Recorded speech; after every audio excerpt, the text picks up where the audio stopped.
اعوذ باللہ من الشیطان الرجیم بسم اللہ الرحمن الرحیم. ویورز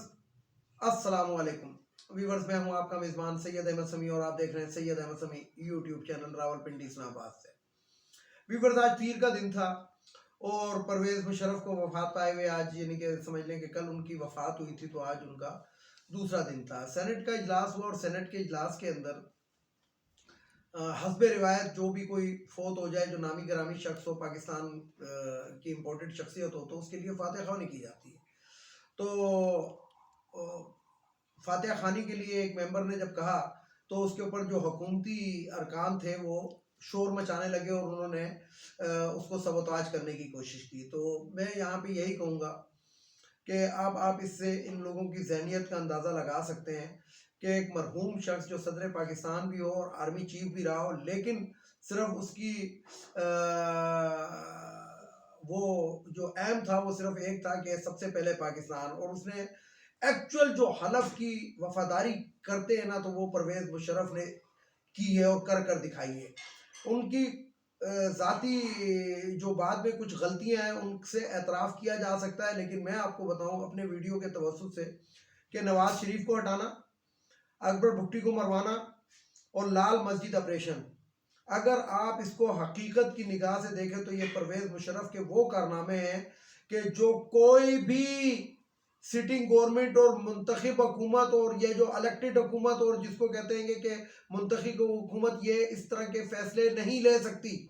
لیکن وہ دلیر شخص تھا, سب سے پہلے پاکستان کو مقدم سمجھتا تھا اور پاکستان کی بہتری کے لیے اس نے جو فیصلے کیے اور جو وہ کر سکتا تھا وہ کر گیا, اور اس کے اندر یہ 3 فیصلے بھی شامل ہیں. سب سے پہلے بات تو میں آپ کو یہ بتاؤں کہ یہ جو لال مسجد کا جو واقعہ جس کو لوگ نیگیٹو لیتے ہیں تو نیگیٹو نہیں ہے. لال مسجد کا یہ جو غازی تھا جو کیا کہتے ہیں کہ جس کا نام یہ مولوی غازی جو تھا جس کو مار دیا تھا اس کے اندر اس آپریشن کے اندر جو مر گیا تھا, یہ لال مسجد آپریشن سے 2 ہفتے پہلے افغانستان اسامہ بن لادن سے ملاقات کر آیا تھا اور ایمن الظہوری سے بھی اس نے ملاقات کی تھی. اور پاکستان کے اندر جو دہشت گردی کا آغاز ہوتا ہے وہ اس کا شاخانہ تھا اور وہ جو تھا وہاں سے وہ جڑ تھی. میں مسجد کی بات نہیں کر رہا ہوں, میں اس فرد واحد کی بات کر رہا ہوں کہ جو تمام طالبات کو ڈھال بنا کر بیٹھا ہوا تھا. اور اگر اس وقت کے آپ اگر کامران خان کا پروگرام آپ نکال کر دیکھ لیں ان دنوں کا تو آپ کو پتہ لگ جائے گا کہ کامران خان نے کتنے نیگوسیٹ ان کے ساتھ کیے تھے کہ جناب جب گورنمنٹ نے کہہ دیا ہے, حکومت وقت نے کہہ دیا ہے کہ جناب تمام طالبات باہر آ جائیں, ان کو کچھ نہیں کہا جائے گا, لیکن یہ جو عبد الرشید غازی نام کا شخص تھا یہ ان کو کیپچر کر کے ان کو ڈھال بنا کے بیٹھا رہا. تو میں آپ کو ایک بات بتاؤں کہ جب جنرل بے نظیر بھٹو کی حکومت تھی اور جو آرمی چیف تھے میرے ذہن میں اس وقت ان کا نام نہیں ہے, بڑے نامی گرامی ہیں, اللہ تعالیٰ ان کو زندگی دے, حیات ہیں, تو انہوں نے کہا تھا کہ میں کچے کے اندر ڈاکوؤں کا آپریشن جو ہے وہ 6 گھنٹے کے اندر اندر میں سب کو ختم کر سکتا ہوں, لیکن مسئلہ یہ ہے کہ اس کے اندر کچھ بے گناہ بھی مر جائیں گے اور اس کی وجہ سے ہم نہیں کر رہے. لیکن پرویز مشرف صاحب نے جو لال مسجد کا آپریشن کیا تھا اس کے اندر میں کہہ سکتا ہوں, مان سکتا ہوں, کہہ سکتا ہوں کہ کچھ بے گناہ بھی شہید ہوئے ہوں گے, لیکن جو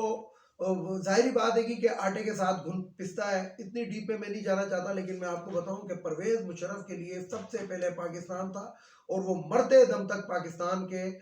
خیر خواہ ہیں. تو اللہ تعالیٰ ان کے درجات بلند کرے, ہم دعا گو ہیں اور اللہ تعالیٰ ان کی آنے والی منزلیں آسان کرے. اور میں نے آپ کو کل بھی کہا تھا کہ میں ایک پورا ویلاگ ان کے اوپر کروں گا تو انشاءاللہ وقت آنے پر کروں گا, لیکن آج کچھ امپورٹنٹ خبریں وہ لے لیں. سب سے پہلے تو بات یہ ہے کہ آل پارٹی کانفرنس جو تھی جس کو APC یہ لوگ کہتے ہیں, ایکچول تو یہ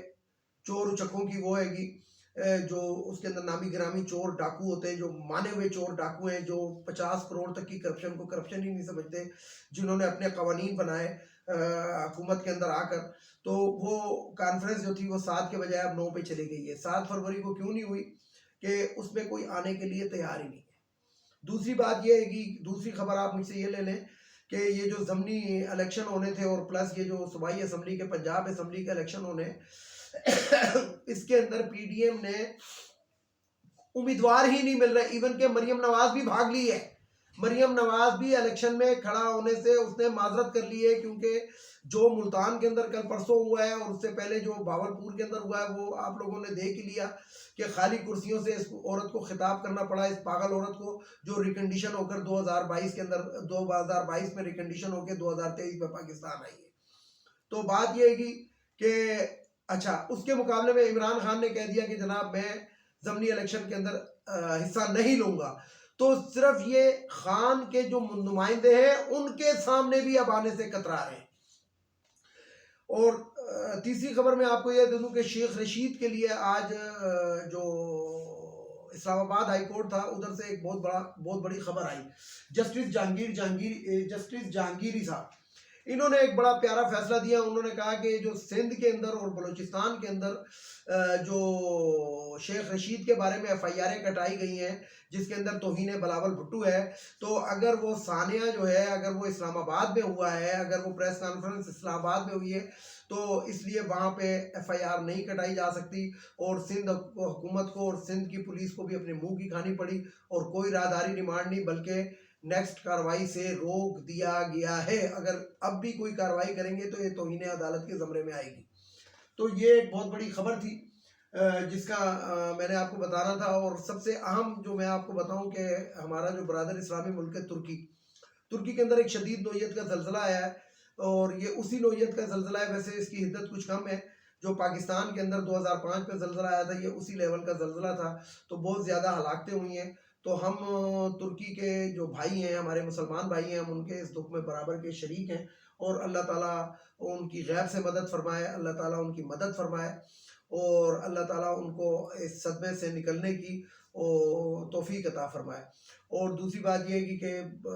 ایران جو ہے اس میں زلزلے بہت زیادہ آتے ہیں، تو ایران نے اپنی کوالیفائڈ قسم کی جو ٹیمیں ہیں، کیونکہ وہ 2005 میں بھی پاکستان آئی تھی، اور ایران جو ہے یہ اس کے اندر امریکہ سے بھی آگے، یہ بھی میں آپ کو خبر بتاؤں کہ امریکہ کے یہ جو ایران کی جو ریسکیو ٹیمیں ہیں وہ بہت زبردست قسم کے جسے کہتے ہیں کہ ساز و سامان سے لیس ہوتی ہیں، اور وہ ترکی اس ٹائم پہنچ گئی ہیں ریسکیو آپریشن کے اندر اور بھرپور حصہ لے رہی ہیں۔ پاکستان کے اندر تو آپ کو پتہ ہے امپورٹڈ حکومت ہے، ان کے پاس تو صرف اپنے اللہ تلالوں کے لیے ڈالر ہے، لیکن کسی کے پاس بھیجنے کے لیے یہ ریسکیو ٹیمیں شاید ابھی تک انہوں نے بھیجی بھی نہیں، اور نہ یہ بھیجنا چاہتے، بس یہ زبانی خرچ کریں گے۔ تو یہ 2-3 خبریں تھیں ایسی کہ جو میں نے آپ کو بتانی تھیں آج کی۔ اور اب میں آپ کو ایک پی ٹی آئی کی ایک خبر دے دوں۔ عمران خان کی جو نیکسٹ اسٹریٹجی وہ یہ ہے کہ ایک طویل ترین دھرنا پاکستان میں ویلکم ہونے والا ہے، یعنی کہ ایک طویل ترین دھرنا ہوگا پاکستان کے اندر، اور وہ ایسا دھرنا ہوگا کہ جسے کہتے ہیں کہ نظام زندگی رک جائے گا۔ تقریباً 10 لاکھ افراد جو ہیں، جو میرے پاس اطلاعات ہیں، 10 لاکھ افراد گرفتاریاں دینے کے لیے بالکل تیار ہیں، اور عمران خان بذات خود ہر اول دستے کے طور پہ عمران خان نے کہا ہے کہ سب سے پہلے میں گرفتاری دوں گا۔ اس کے بعد 10 لاکھ افراد جو ہیں انہوں نے باقاعدہ اپنے نام رجسٹرڈ کرا لیے ہیں، اور تقریباً 2 سے 3 لاکھ افراد جو ہیں وہ عمران خان کے ساتھ گرفتاری دینا چاہتے ہیں کہ جب عمران خان کو گرفتار کیا جائے، یعنی کہ ظاہری بات ہے جیل بھرو تحریک ہے یہ تو، اور یہ پاکستان بننے سے پہلے ہوئی تھی یا اب ہو رہی ہے، کیونکہ اس وقت پاکستان بننا تھا اور اس وقت پاکستان بچانا ہے۔ کن سے بچانا ہے؟ اس امپورٹڈ حکومت ان لٹیروں سے بچانا ہے۔ اب میں آپ کو ایک اور بہت ہی ایک جسے کہتے ہیں کہ ہائی پروفائل خبر دے رہا ہوں۔ وہ خبر یہ ہے کہ امریکہ نے پاکستان کو کہا ہے کہ ہم آپ کو معاشی بدحالی میں ہم آپ کی مدد کر دیتے ہیں، اور بلاول بھٹو اس سلسلے میں امریکہ بھی پہنچ گیا ہے، یہ بھی میں آپ کو بتا دوں، اور جو آرمی چیف ہیں وہ اس ٹائم برطانیہ میں ہے۔ تو امریکہ جو ہے اس کے بدلے میں پاکستان سے ہوائی اڈے مانگ رہا ہے۔ میں اپنے عوام کو یہ بتانا چاہتا ہوں، میری اس خبر کو زیادہ سے زیادہ شیئر کریں کہ امریکہ پاکستان سے ہوائی اڈے مانگ رہا ہے۔ یہ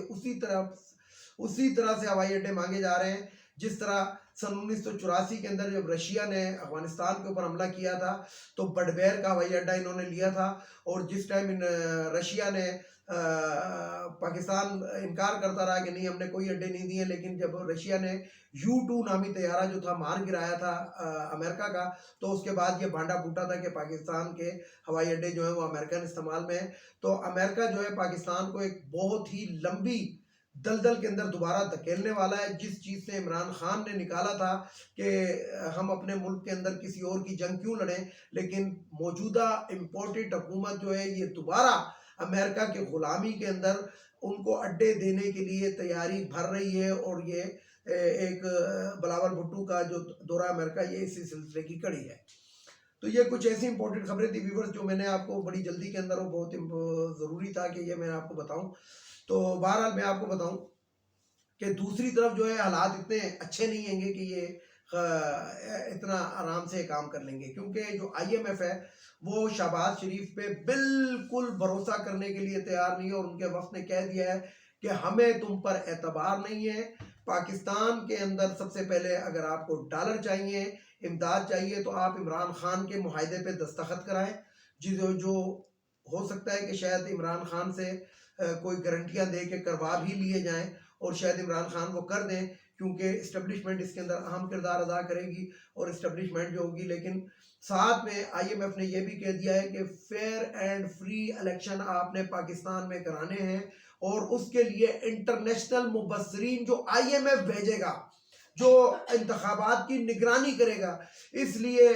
جو پی ڈی ایم کا یہ بھی ایک وہ تھا کہ یہ الیکشن چرا لیں گے، تو امید ہے کہ یہ الیکشن چرا نہیں سکیں گے، بلکہ اس دفعہ بہت بری ان کو مار پڑنے والی ہے. تو بہرحال دیکھیں کہ آنے والے دنوں میں کیا ہوتا ہے.